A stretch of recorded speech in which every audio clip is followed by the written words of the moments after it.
A very big thank you to the university for this kind invitation. A very big thank you to SAMSA and also the team at the university for their invitation. So as SAMSA introduced, I am Dr. Chrispas Nyombi. I am a visiting professor in a number of universities, including Cairo. And I'm also an associate professor at Canterbury University. So my experience is quite vast. It includes experience as a practitioner, but also working for a number of organizations as supranational level, including the United Nations Commission for International Trade Law. I've also carried out editorial work for a number of key journals in the field, especially international commercial law journals. So therefore, I hope my presentation would be well received. The purpose of today's presentation is to introduce to you academic writing skills and also the essential elements of a doctoral thesis. So the focus will be level 7 and level 8 academic writing. So to proceed, the first PowerPoint slide refers to research. Research is the key element of doctoral studies or even PG studies. A postgraduate researcher should have the ability to carry out research. By research, it simply means going out there and finding something new beyond what is available in the textbooks. Especially at level 8, a PhD student generally must be able to carry out original research. So original research normally involves exploring something or examining something new, something different, something original from what is available in academic research or existing scholarship. So the first key thing is to conduct research. How do you conduct research? Normally it means desktop research, sitting down, engaging or writing, or essentially reading books, journal papers. And also by research, in this case, could also include reports and policy documents of any sort. I should emphasize at this level that when a student embarks on postgraduate studies, especially PhD level, they have only attained at that stage 1/10 of the knowledge they need to complete that program. So that means 90% of the knowledge you need to be able to complete your PhD is knowledge that you will acquire through your research. So research is the bedrock of level 8 studies. The other thing that we should also bear in mind, we should have a firm grasp of the idea. A student should have a firm grasp of the topic they want to study. If you're embarking on PhD studies, or if you're doing PhD studies, your supervisor is not responsible for finding a topic for you. You should have harnessed, you should have understood, you should have gained a firm understanding of that topic prior to embarking on these studies. But if you haven't, still doesn't mean you cannot pursue it. But when you're looking for that gap or that problem that you want to carry out your research, you need to make sure that it's a legal problem. So in other words, you need to make sure that you focus on law. You need to make sure that you don't focus on politics, you don't focus on economics, you don't focus on social studies or business studies. If it's a law PhD, you'll be focusing on a legal issue. How do you know there's a legal issue? Is there a gap in law? Is there a case that went wrong? Is there a judgment that you disagree with? Is there a certain law that is missing? The way companies are regulated, the way the criminal justice system is regulated, the way the environment is regulated in your country. Is there a problem? Is there a gap? Is there an issue that is legal that warrants further analysis or inquiry? That's the question you must ask yourself. And the other thing that I need to emphasize when carrying out research, if you cannot say something simply, then you have not understood it. That simply means using technical terms or high grammatical terms does not necessarily mean that you've understood something. A very good academic, a very good writer is one who takes something which is very complex and transforms it or expresses it in very simple terms. So instead of writing complex language or complex English, write very simple but coherent English. You need to bear that you need to bear in mind that you're writing for a wide audience, and this audience would include undergraduate students, master's students, or even any individuals from around the world. So you need to make sure that you need to bear in mind your audience when you're writing. So avoid using very high grammatical terms. Use very simple but coherent English. And the other thing is you need to have a clear structure. That's one of the key things you must bear in mind. You must have a clear structure for carrying out your research. If you don't know where you're going, there's no way you'll be able to get there. You need to know where you're going. It doesn't mean that it will be perfect, because at that stage, you would have ideas, but those ideas may not be perfect. So what is required of you is essentially to explain a legal issue, which is chapter 1. Chapter 1 of your PhD, of your thesis, is normally the rationale chapter, the problematizing chapter. You point out the legal problem or the gap that you found. Why is that gap significant? In other words, what impact has that gap created? Have companies been affected? Have individuals been affected? Who has suffered as a result of that gap in law? After highlighting that gap, the next thing will be what have academics said about it? That's chapter 2. Chapter 2 of your thesis will explore what have academics written about it. That is what we call a literature review. And we need to bear in mind that a literature review has nothing to do with a theoretical review. A theoretical review is where you look at a number of scholars briefly and simply explain what they've done. That's non-PhD level or level 8 or 7, in my view. What is required of you is to look at 1, academic literature, books and journal papers, cases, legislation, reports. That's not academic literature. You look at what academics have written. And also newspapers are not academic, or websites. They are not academic literature. These are published scholarly pieces of work. You need to look at them and decide which ones are significant enough to be included. So your literature review section or your literature review chapter, it is a section if you're doing a master's dissertation, but for a PhD it's a chapter. That chapter would include key scholars that have made a significant contribution to research in that area. Now, these key scholars you have to look at what they've done. So what was their research about? What did they find out? What was the significance of their findings? And what did subsequent scholars do or contribute to that research? So you need to do that pretty much for every scholar. So you're going to end up having at least 1,000 words, minimum 500 words per academic piece of literature. So a literature review is the next step. After a literature review, methodology.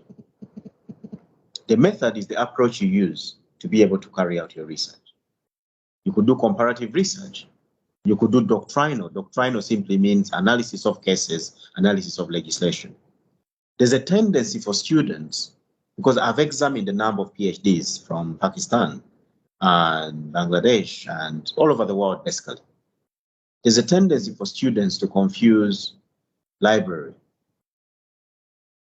web databases, where probably LexisNexis, Westlaw, where they can access various journal papers. That's not a methodology. The methodology is a research approach that you have employed that has enabled you to harness or to gain those findings upon which you make recommendations in your thesis. In most cases, you find in law, comparative research is used a lot. We compare different jurisdictions to find out if there are certain solutions we can learn from there. Case studies are used a lot. By a case study, you try to learn you try to learn problems in a certain industry, in a certain country, or a certain law. By case study, you do a study, a general study. Someone called Robert Yin has written extensively on case studies.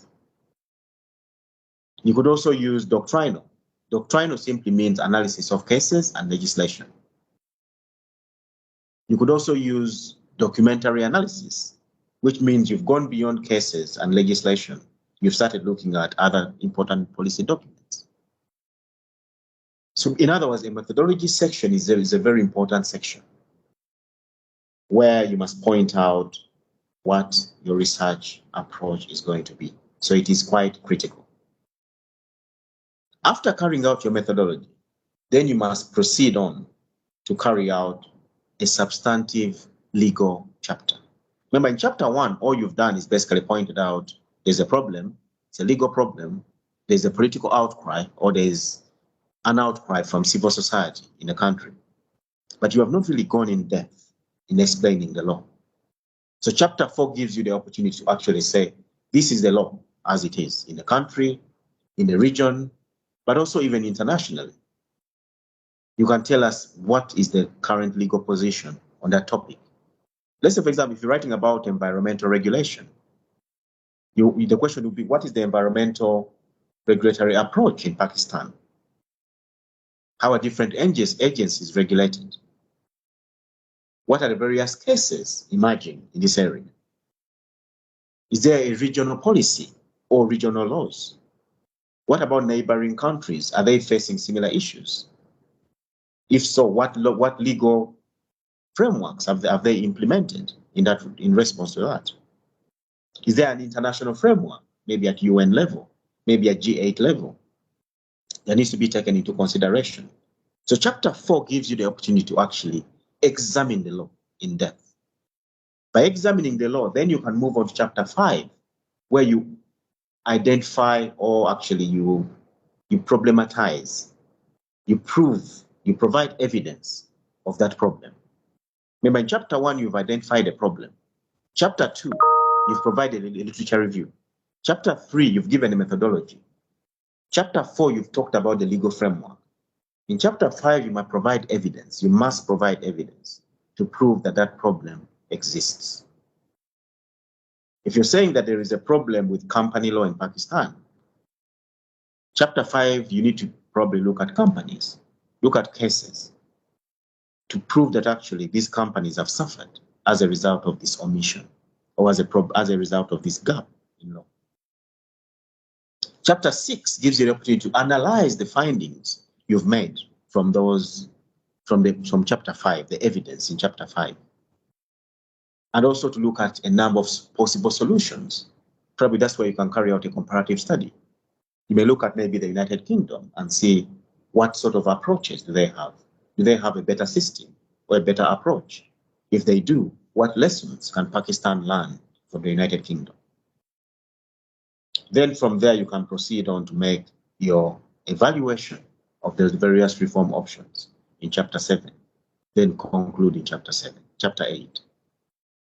So that is the general approach you normally find at doctoral level. But for you to be able to do that, you must have, first and foremost, a narrow topic.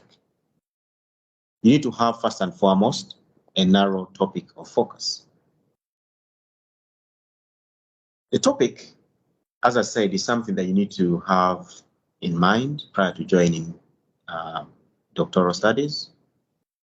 And that topic will include a particular issue. You need to have a particular problem, not many problems. It could be 1 or 2 problems that you want to sort out. It could be legal enforcement, for example. Maybe there's a law in Pakistan, but it's not being enforced. In other words, people don't follow the law. Your PhD will be basically written on finding a solution to how they can improve the implementation of that law. If it's about implementation, make sure the focus is on implementation. Don't focus on many other things. Of course, you need to explain the law, the challenges, etc. But make sure that the central focus of your thesis can be seen throughout. If it's implementation, let it be implementation. But also the other challenge that I see normally in PhDs, you find that students tend to want to do too much. In other words, they want to resolve every problem.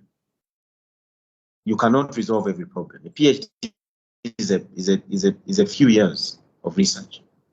If it's a few years of research, you cannot be sitting on a PhD for 10 years trying to sort out every single problem there is.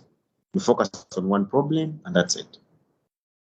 In a law PhD, try to avoid having diagrams, pictures, etc. It's about critical analysis, the ability to explain, to explore, examine key things. That's what we examiners are looking for. But also you have to remember, let's say on that slide, I give an example of my takeovers and mergers. A takeover is a situation where one company takes over another company.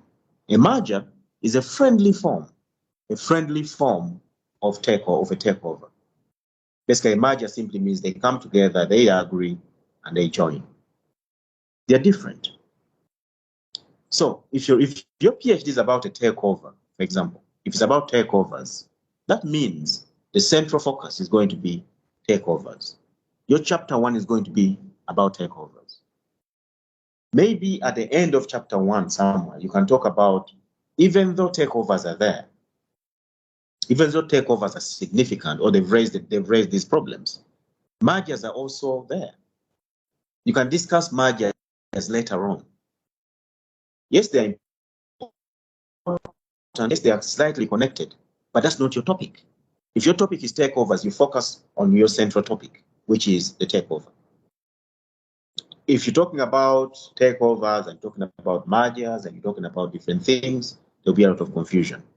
If your PhD is about law, you're talking about a gap in law, then you're bringing in the politics, then you're bringing in the economics, then you're bringing in the technological issues. It's going to end up being everywhere. You need to make sure you have one central focus, and that will help you to be able to navigate through your thesis very easily. The next thing we need to discuss is a plan for every paragraph. Every paragraph has a purpose, as in every paragraph is there to achieve something. When you start writing, of course, you write your introduction. And I need to emphasize, an introduction introduces. There's a propensity, students tend to write introductions as essays. An introduction is essentially where you say the purpose of your research or the purpose of that chapter, why that chapter is being carried out. Then you go and talk about how the chapter is structured. Firstly, secondly, thirdly, fourthly, four or five things you're going to do in the chapter. That's what an introduction is. It's a simple, clear plan for the chapter. After carrying out an introduction, the next thing is the main body, of course.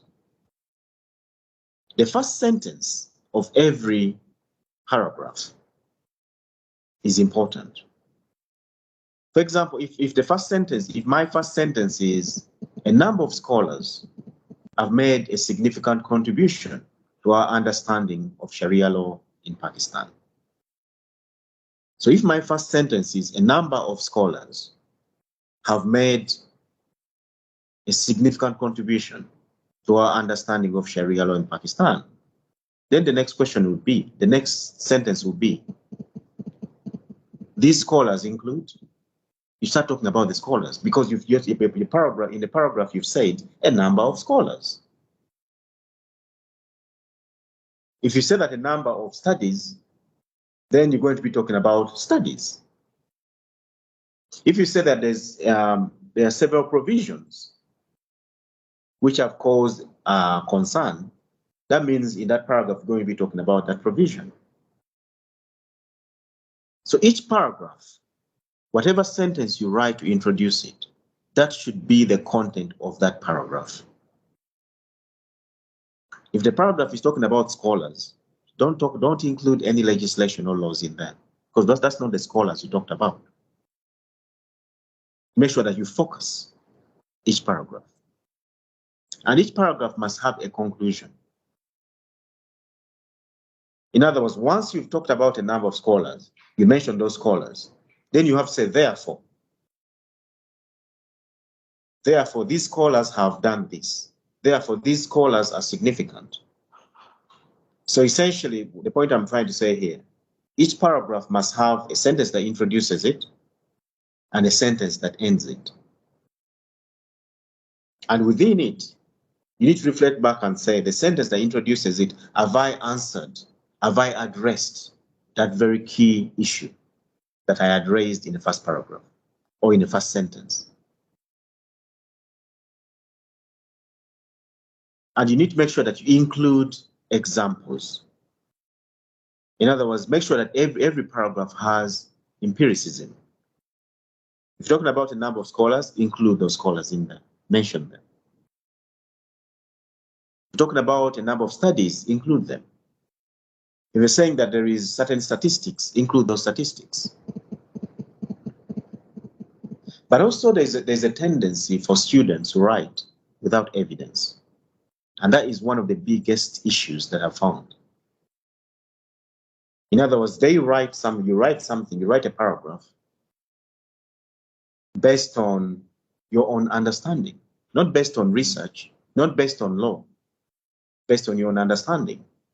A student could write that, given the political climate in Pakistan, there is evidence of non-adherence, there's evidence of corruption.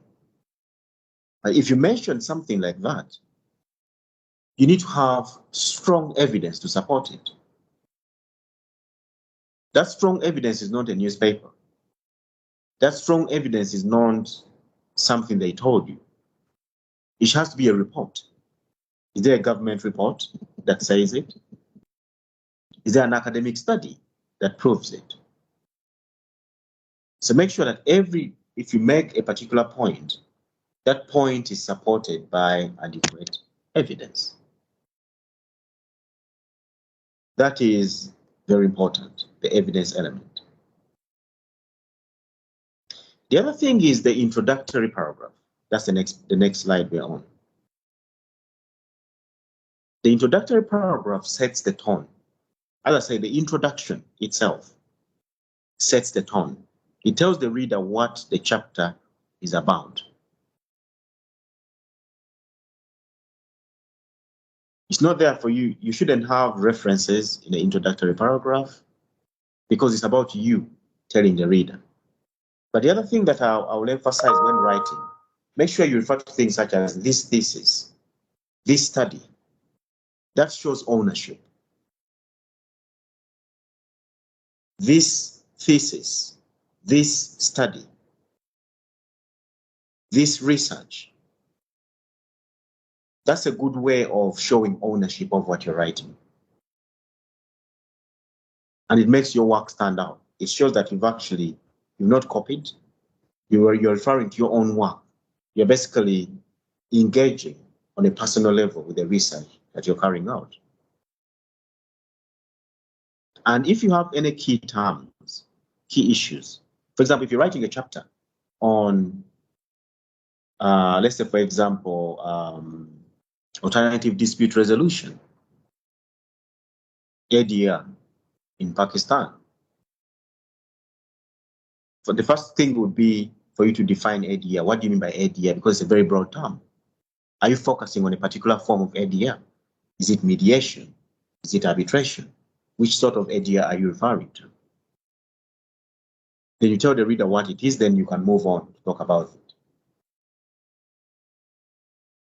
So, again, the introductory paragraph is quite significant, and normally it's followed by an explanation of those key terms or key areas that you're going to look at. The next one is essentially the main body of the paragraph.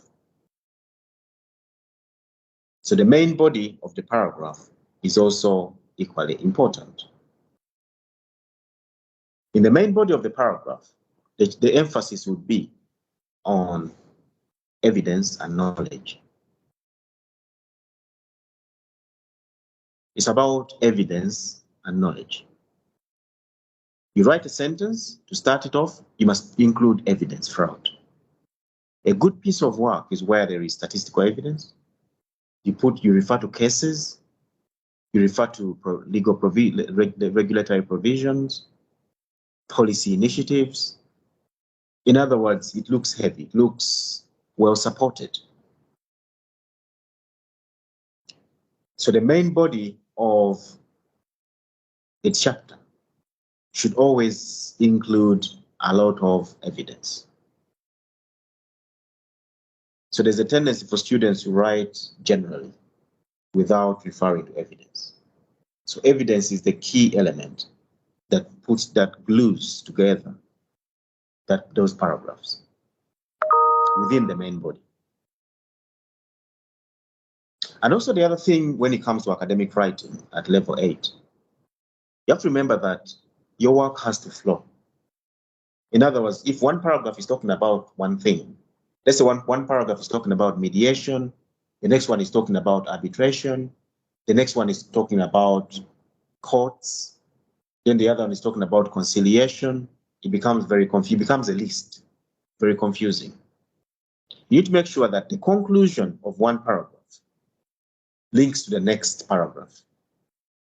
So if the first paragraph talked about mediation being significant, the significance of mediation, maybe the next paragraph is going to talk about the development of mediation.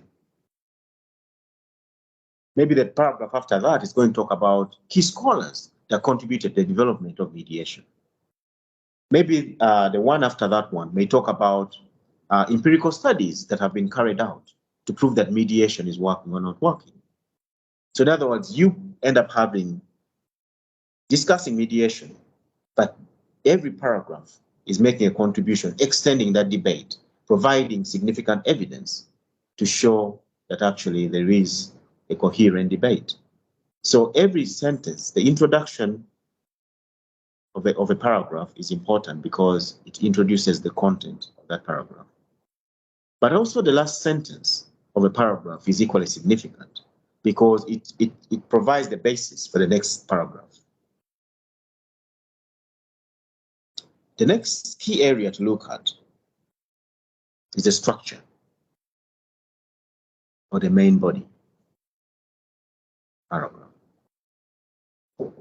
It must have an introduction, it must have an evidence base, it must have an analysis part, but it must also have a form of conclusion. So it must have those core elements, which is essentially the introduction element, the evidence base. So the introduction element is basically the first sentence that I was referring to. Then it must also have the evidence element, which is basically statistics. So if you're saying that mediation has increased in significance in Pakistan, the next thing will be what evidence is there to support it. So the next sentence will begin, this is supported by a number of studies, which includes X, Y, Z. It must also include an analysis part.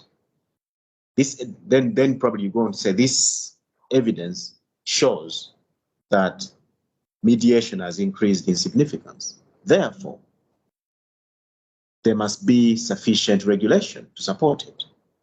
By doing that, the way I've said it, you would have written a paragraph that has an introduction, an evidence base, an analysis part, and a conclusion. A conclusion is where I said therefore. So, as I said there, the various chapters of your thesis are all important. And those chapters will have those core elements. You must make sure that each paragraph has those core elements. That will make your work much more user-friendly, but also world-leading, because you need to make sure that you carry out research that is world-leading. The next slide discusses conclusion. the concluding element. When you're concluding, you need to make sure that you state, one, the general conclusion. What is your general view from what you've looked at? Each chapter must have an introduction and a conclusion. Each chapter must have it. You must make sure that you talk about the significance of the conclusion. So whenever you conclude, why is your conclusion significant? If it's significant, make sure you say it. In the concluding part, make sure you don't include any new materials. Just the information you've looked at in a chapter, because the chapter is normally around 10,000 words. By the time you reach the concluding element or the concluding part, you'd have incorporated a lot of new material. In the last sentence, normally you sum up your argument very briefly, linking back to the title of your thesis or the title of that chapter. So the conclusion, once you conclude, the conclusion is basically you bring together the various strands of argument throughout the chapter. And once you've concluded, you must make sure you put your own view on it. You explain why is your conclusion significant. For example, if you're writing a literature review chapter and you've gone through the various literature and reviewed it, in the end, you need to tell us, is there a gap in literature that you've discovered? Why is that gap significant? And is that the gap you're going to be carrying out your research on for the purposes of this thesis? Let me repeat that again. The literature review chapter is a typical example of where you have to conclude properly. You need to tell us, have you found a gap in literature? What is the significance of that gap? Is it one gap? Is it multiple gaps? If it's multiple gaps, which ones are you going to look at? Are you going to look at all of them or just one or two of them? So a conclusion is a key element. It glues together the thesis. And every chapter must have an introduction and concluding element. So what is the end goal? The end goal is you're writing to impress. You want the reader to enjoy your writing. Writing is like painting. It's like painting a Mona Lisa or a very important painting. Every word that you write, every element that you incorporate is quite important. But also you have to remember you must pick your words carefully when writing. Avoid using English or words that are not important. So avoid using words that will confuse the reader. Make sure that you refer only to simple and coherent English when writing. The other thing is what I'll call the cosmetics of writing. By cosmetics, I mean you must read your work several times. For me, normally, it's much more easier to write than to read. It is much more easier to write than to read. Let me emphasize that. So you must make sure that you write. Once you finish writing, you must go through your work a number of times to make sure that it incorporates all the key elements are clear. There's no language problems. You have not made any grammatical mistakes. And also you can read it out. Because in most cases, when you read it yourself, you could make a mistake without knowing. If you read it out, it's like you're speaking to someone. It's much more easier to understand or to pick a mistake. So let me emphasize that reading is more difficult than writing. So make sure whenever you read something, read it through several times. Does it make sense? Is this English grammatically correct? And from there, you'll be able to gain a much more firmer understanding of what is required. The checklist. So this is the general checklist of what I've said. Does the main body action? You need to first ask yourself that. Does the main body this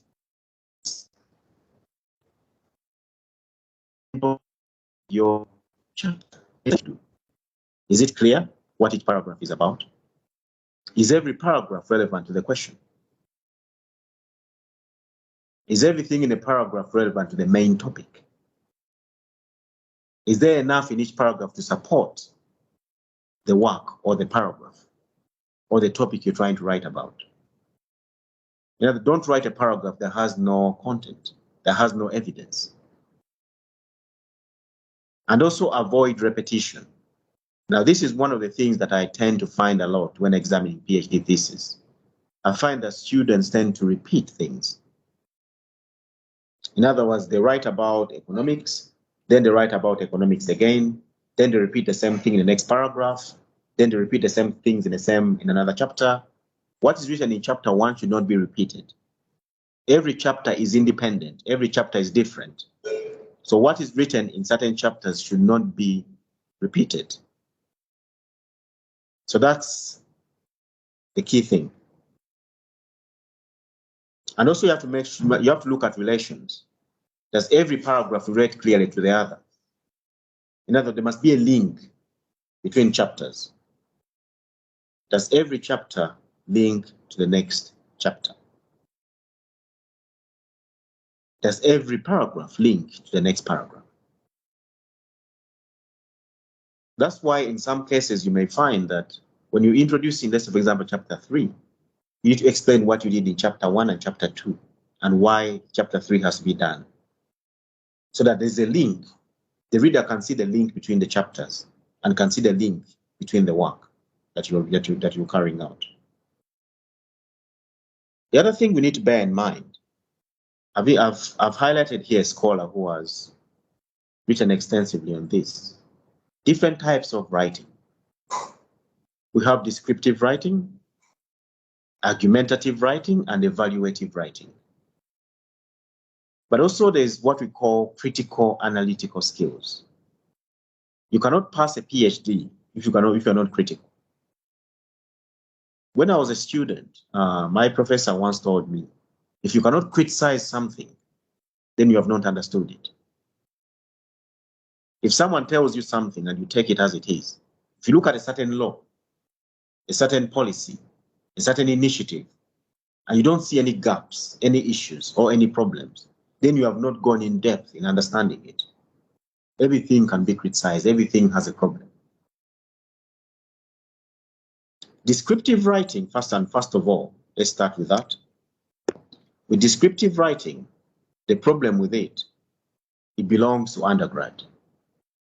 I think it belongs to level 4. Level 7 and level 8, you cannot describe. Yes, you can describe the key organizations, but that's it.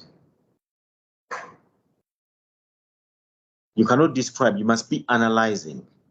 Descriptive writing is not accepted, where you merely describe something, how it works, explain it basically in simple terms. That is not accepted at doctoral level. At doctoral level, you must go beyond description. You must engage in what we call argumentative writing, where you say to argue, where basically you argue or you engage.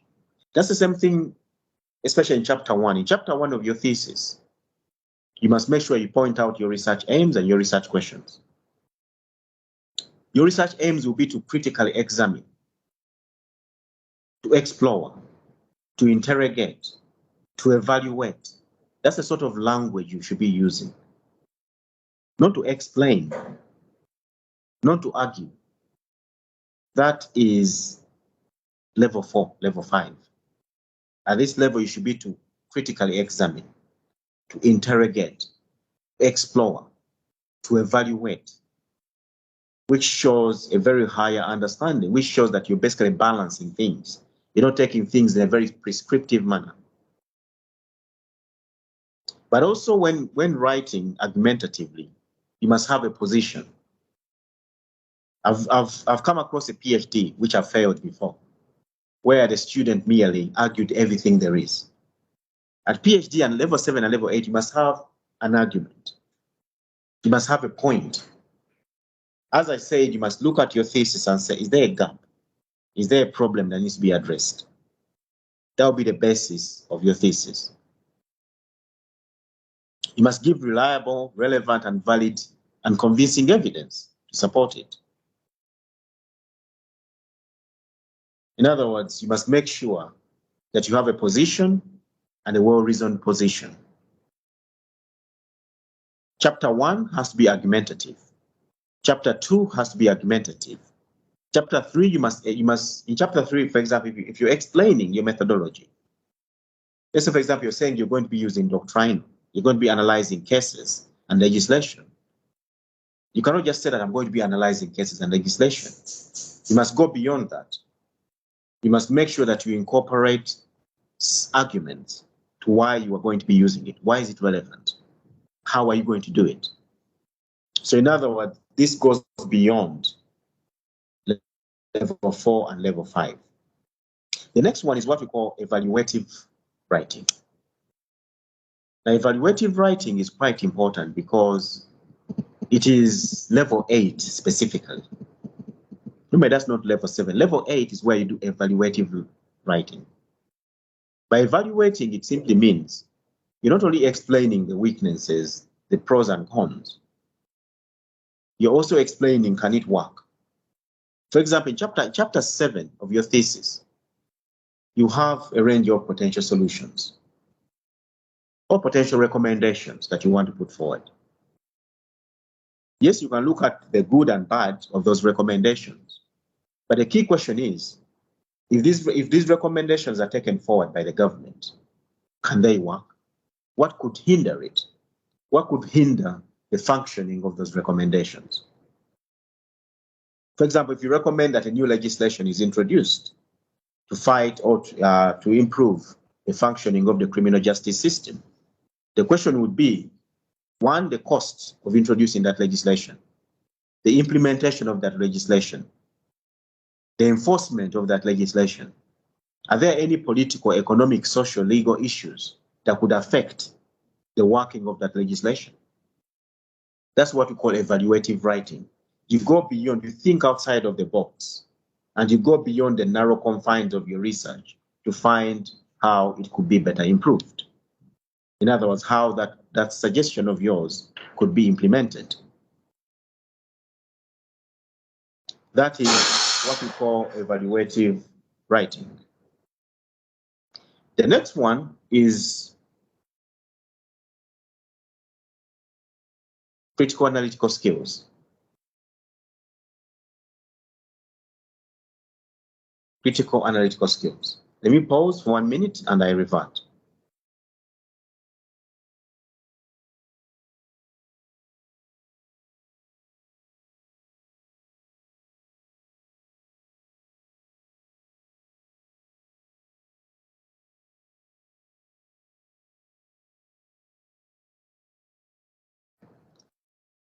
Continuing on, as I was saying, critical analytical skills are quite important.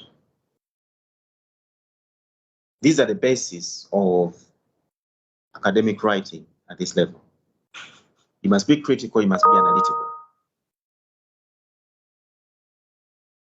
As students, as you move beyond level 7 to level 8, there's normally a need for you to go beyond describing things and to be more analytical and critical. Being analytical simply means breaking down things, explaining them, explaining the arguments, the theories behind it. Being critical simply means not accepting something as it is, but making reasoned arguments on why it is correct or why it is not correct, why it is useful and why it may not be useful. You must be critical.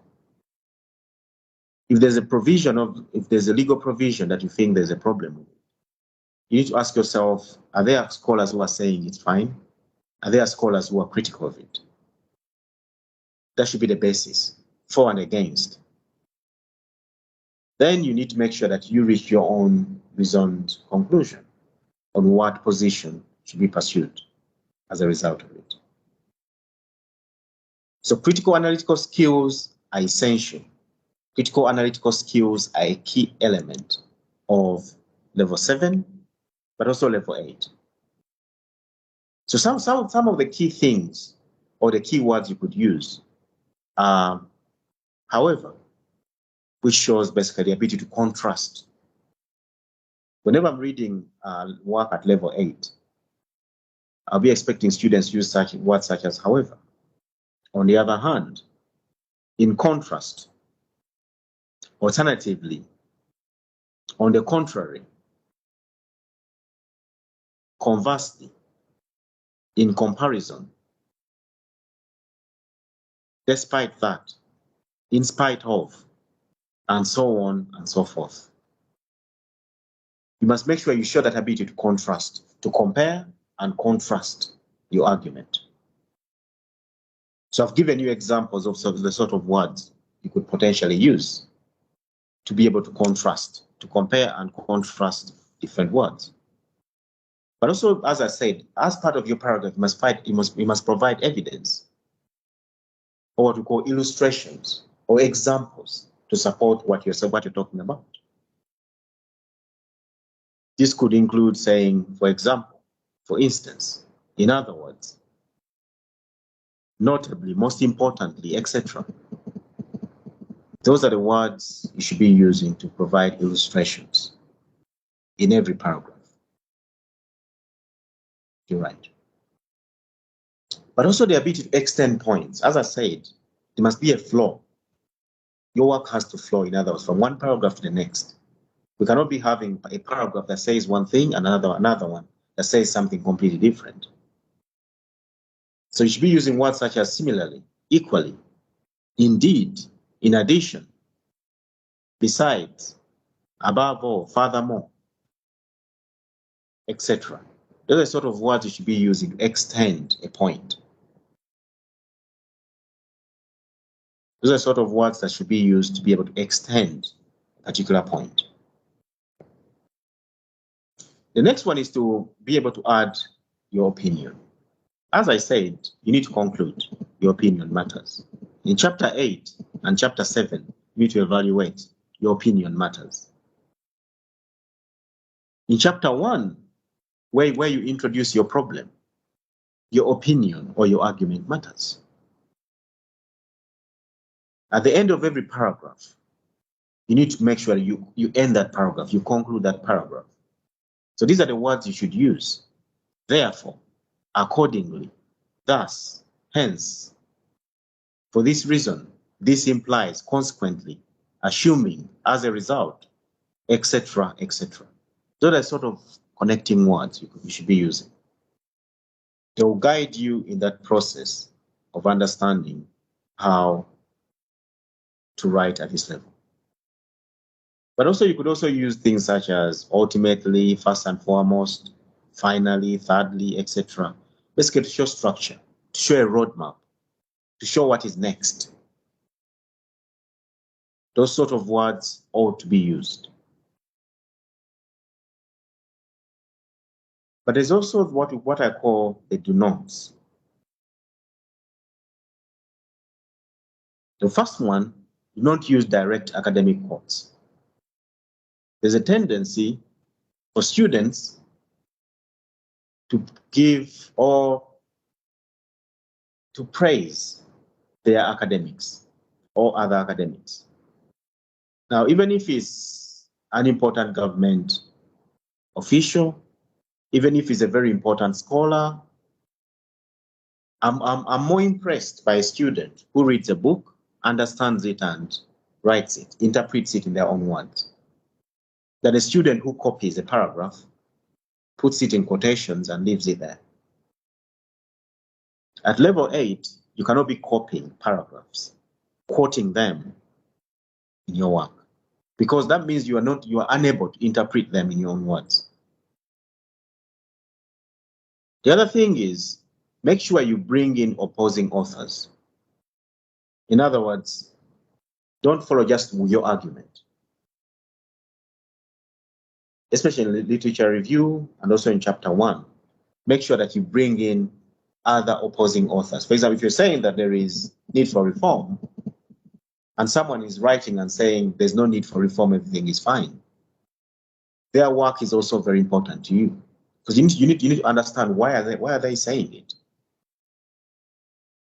So that means you must quote their work and explain why they are saying the opposite to what you're saying.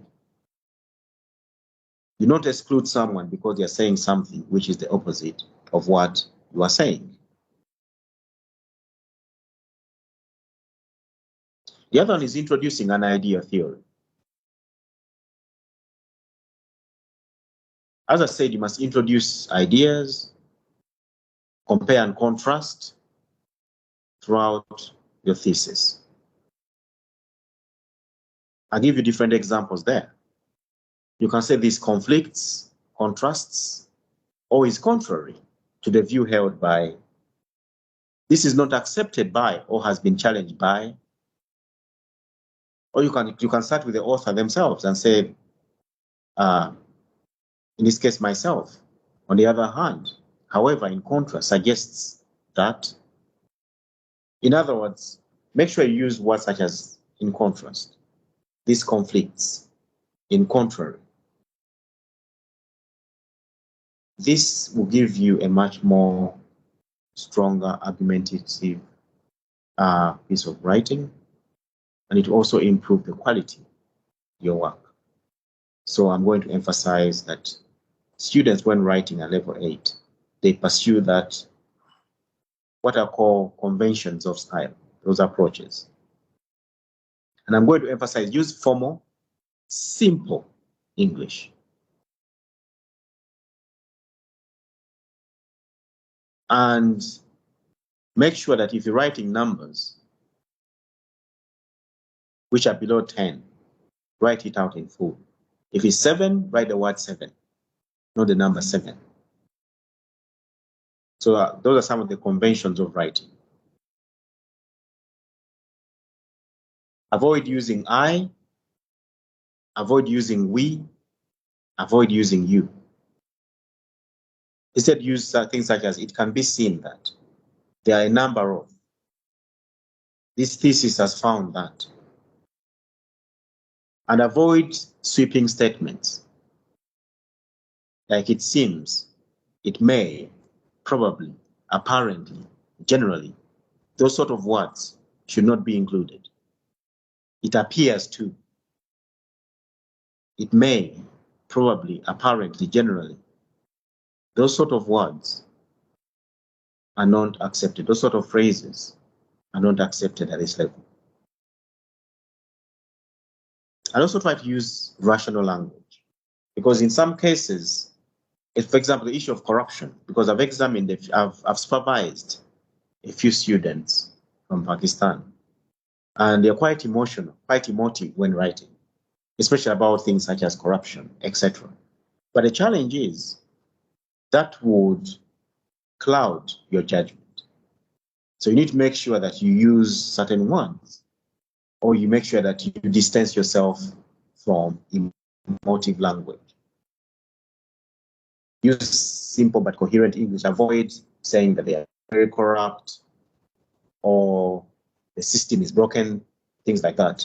So language is not accepted at this level.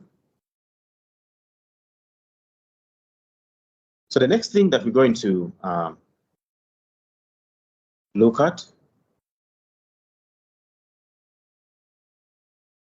long-winded sentences. By long-winded sentences, what I mean, students tend to write very, very broadly. Students tend to write very, very broadly, which affects the quality of their work or the presentation of their work.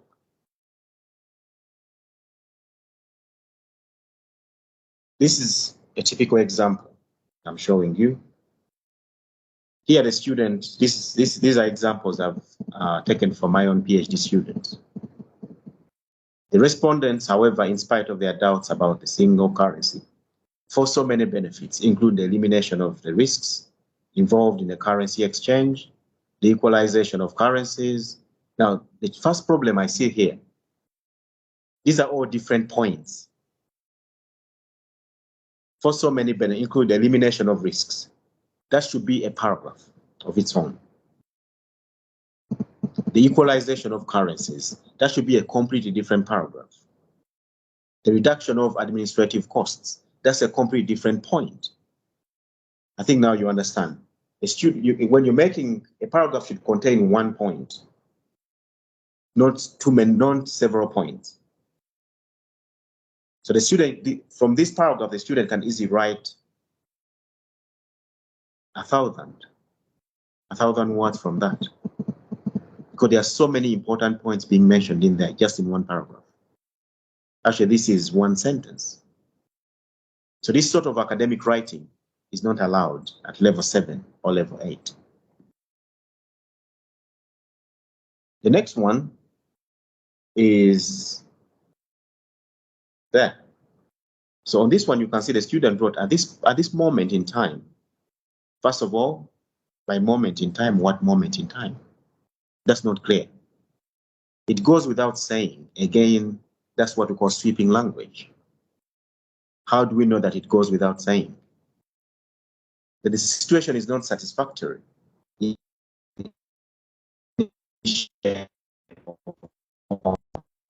Shape or form, again,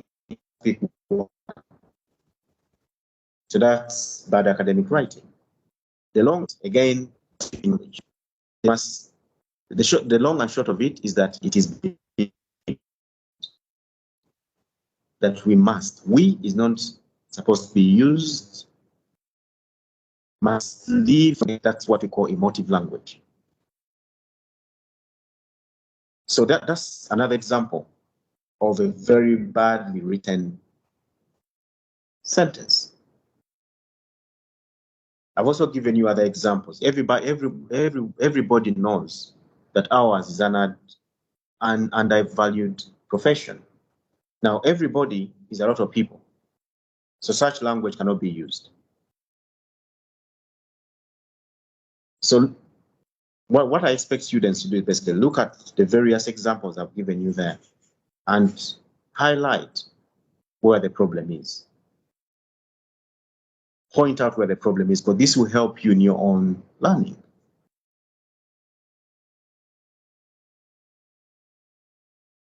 Again, this is another example that ought to be referred to. As you can see here, the sentence starts that Sarah had not sought any contraceptive advice prior to this occasion, even though she would have attended. But of course, there's a grammatical mistake there. Her local family planning clinic, probably because of a number of factors, one of which would be the name, which might prevent young people attending when they are not planning to have a family. Now, again, we see a number of problems there. One, too many points in one paragraph. If this scholar suggested it, maybe that's what the scholar should have been the introduction. The student should have started with what the scholar said, tell us what the scholar said, then afterwards, then talk about one of the problems that surfaces from it.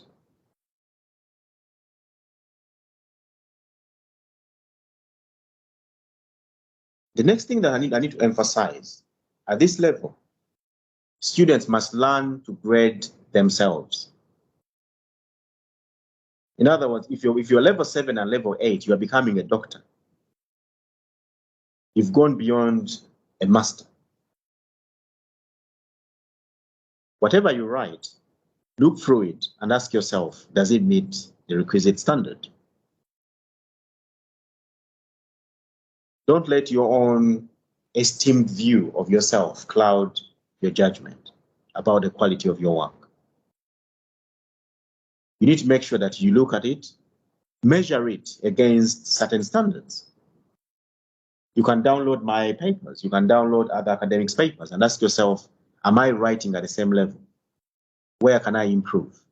In other words, be self-critical of your own academic writing. Do not accept something that is good when you know that it's not good.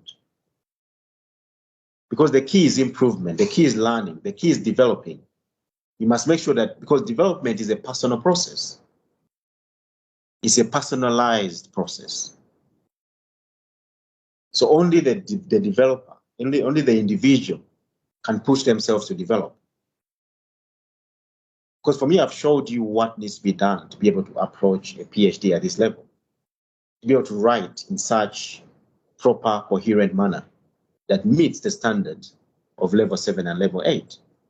But at the same time, you must be in a position to be able to read your work several times, but also be critical of your writing. The next slide refers to what we call journalistic writing. Now, students are very prolific in writing what we call in a journalistic manner. Academic writing, if you pick up a journal paper, you find that there's evidence, there is evaluation, there's solutions, there's recommendations. That's what we call academic writing. If you read a newspaper, remember the evidence is limited, it's what people have said. A newspaper is normally something very brief. There's no critical analysis, there's no substantive analysis that goes in it.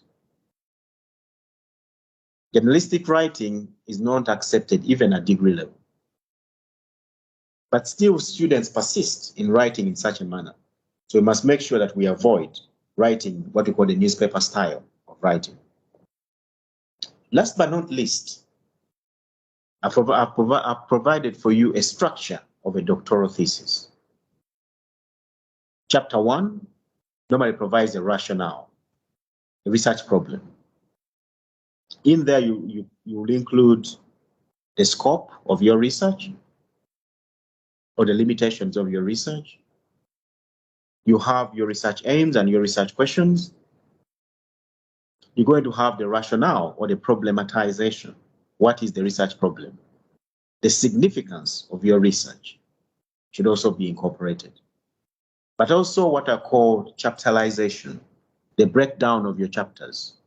You'll explain to the reader what would subsequent chapters contain. This is also the same for chapter 2. As I said, every chapter will have its own introduction and conclusion, because every chapter has its own purpose. The purpose of a literature review is to review literature. Important literature that has made a significant contribution to our understanding of that area, of that topic. Through a literature review, we are able to examine and find a gap. And that is the gap which must reflect the problem that you've identified in chapter 1. So in chapter 1, if you pick a research problem, and in your literature review, you find that someone has completed or has filled that gap, then you don't have a PhD. You don't have a thesis. If someone has done what you're attempting to do, then there's nothing to be done. Chapter 3 is the methodology. That is where the research methods are explored. Now, the research methods in this case, you'll find that it includes a range of methodologies. In law, doctrinal is normally elementary. It is something which must be found pretty much in every dissertation. Case studies are very widely used. Comparative research is used extensively. Because in law, we tend to learn a lot from other jurisdictions. The legal framework is what you find in chapter 4. That is where you must examine, because it's a law PhD, you must examine the law. So chapter 4 will give the reader the opportunity to understand what is the problem with the law, both within the country, regionally, but also internationally. Because some of these problems could be global problems. Some of the research you're carrying out could have global implications. So that's why it's important to look at, has the UN done something about it? Are there regional bodies that have tried to resolve this problem? Chapter 5 is what we call the evidence chapter, the evidence base. That's where you prove that actually the problem you're talking about is significant. It has affected someone. Has it affected individuals? Has it affected corporations? Has it affected the functioning of certain ministries? That is essentially what Chapter 5 sets out to do. Chapter 6 is basically the analysis of findings. You analyze the findings you've made in Chapter 5, and you explore a range of solutions. How do you explore them? By looking at jurisdictions. You can explore them by analyzing documents or policy documents. You can explore solutions through a number of ways. Chapter 7 is the evaluation and recommendations. That's where you look at the recommendations or lessons you've learned from other jurisdictions, and you evaluate them, as in, can they work?